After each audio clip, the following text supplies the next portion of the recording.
আসসালামু আলাইকুম, welcome to my YouTube channel.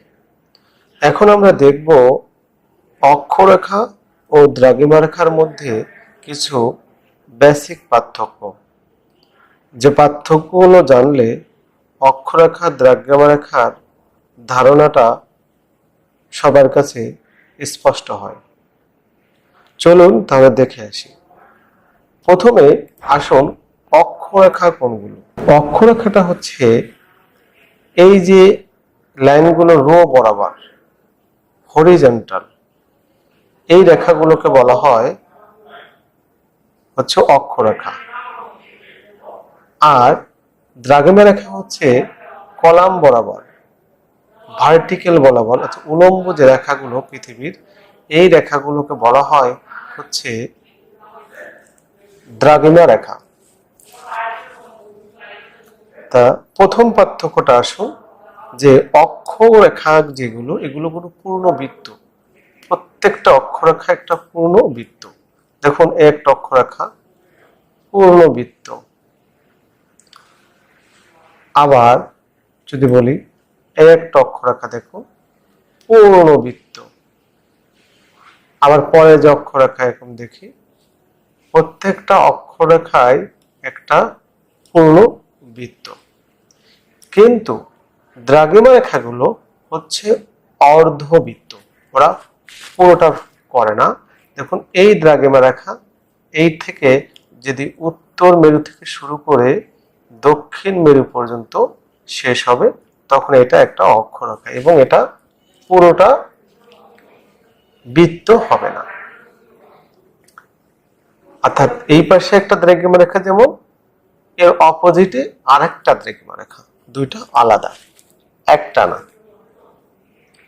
এরপরে দেখুন পরের পার্থক্যটা হচ্ছে যে অক্ষরেখাগুলো পরস্পর সমান্তরাল। দেখুন এই একটা অক্ষরেখা, এই অক্ষরেখার সাথে এই অক্ষরেখা সমান্তরাল, অথবা এই অক্ষরেখা ধরুন, প্রত্যেকটা অক্ষরেখা প্রত্যেকটার সাথে সমান্তরাল। কিন্তু আমরা যদি বলি যে দ্রাঘিমা রেখা, দেখুন দ্রাঘিমা রেখা কিন্তু সমান্তরাল না, এটার সাথে এটা সমান্তরাল। এখানে পার্থক্য আছে। এখানে মেরুর দিকে গেলে ক্রমশ কমে গেছে এদের মধ্যে পার্থক্য, আবার ভিতরের দিকে পার্থক্যটা অনেক বেশি, অর্থাৎ এরা কিন্তু সমান্তরাল নয়। অর্থাৎ অক্ষরেখাগুলো পরস্পর সমান্তরাল, কিন্তু দ্রাঘিমা রেখাগুলো সমান্তরাল নয়। এরপরে দেখুন যে অক্ষরেখার যদি দৈর্ঘ্য সমান নয়, অক্ষরেখাগুলোর দৈর্ঘ্য সমান নয়। ধরুন এই অক্ষরেখাটার দৈর্ঘ্য ছোট, অর্থাৎ যদি বলি পরিধি, পরিধি অনেক ছোট দৈর্ঘ্যটা, আবার এটা তার থেকে বড়, এটা তার থেকে বড়।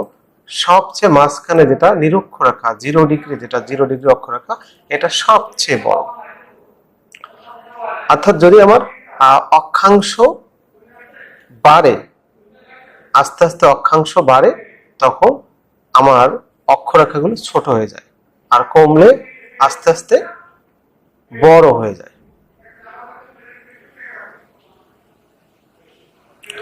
কিন্তু আপনি দ্রাঘিমার কথা চিন্তা করেন, দ্রাঘিমা ক্ষেত্রে, দ্রাঘিমা রেখার ক্ষেত্রে প্রত্যেকটি দ্রাঘিমা রেখাই সমান, এদের দৈর্ঘ্য সমান, প্রত্যেকটা দ্রাঘিমা রেখাই সমান। অর্থাৎ মোট যে 360টি দ্রাঘিমা রেখা আছে, প্রত্যেকটা সমান, একটার সাথে আর একটা সমান, প্রত্যেকটা দৈর্ঘ্যই সমান।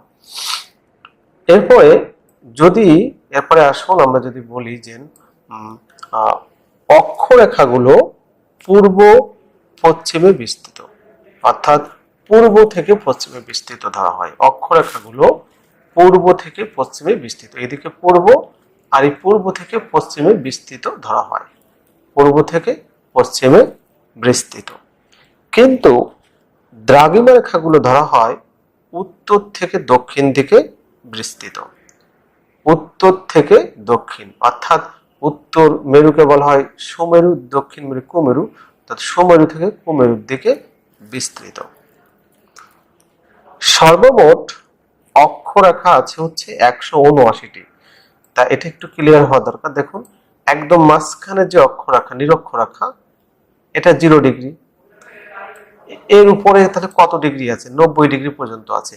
তাহলে দেখুন 1 ডিগ্রি থেকে যদি শুরু করে 1 ডিগ্রিতে একটা রেখা অক্ষরেখা, 2 ডিগ্রিতে অক্ষরেখা, এভাবে 90 ডিগ্রি পর্যন্ত যদি যায়, এখানে 89টা রেখা আছে। কারণ 90 ডিগ্রি একদম এই বিন্দু, এখানে কোনো রেখা হয় না।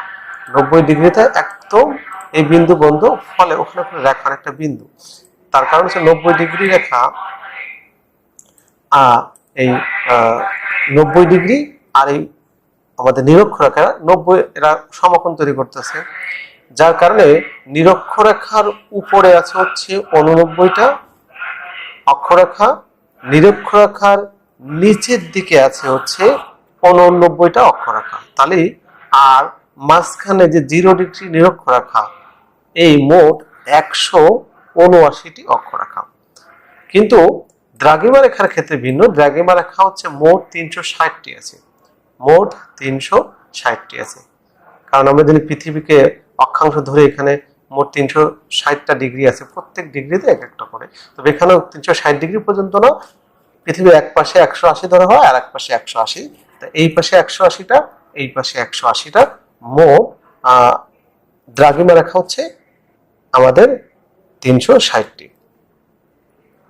আচ্ছা, অক্ষাংশ সর্বোচ্চ কত হয়? অক্ষাংশ সর্বোচ্চ হয় 90 ডিগ্রি পর্যন্ত। বললামই যে অক্ষাংশ সর্বোচ্চ 90 ডিগ্রি পর্যন্ত হয়।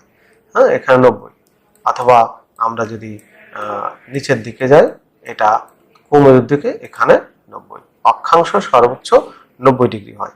কিন্তু দ্রাঘিমা রেখা, দ্রাঘিমাংশ হয় সর্বোচ্চ 180 ডিগ্রি পর্যন্ত, 0 থেকে 180 ডিগ্রি পর্যন্ত।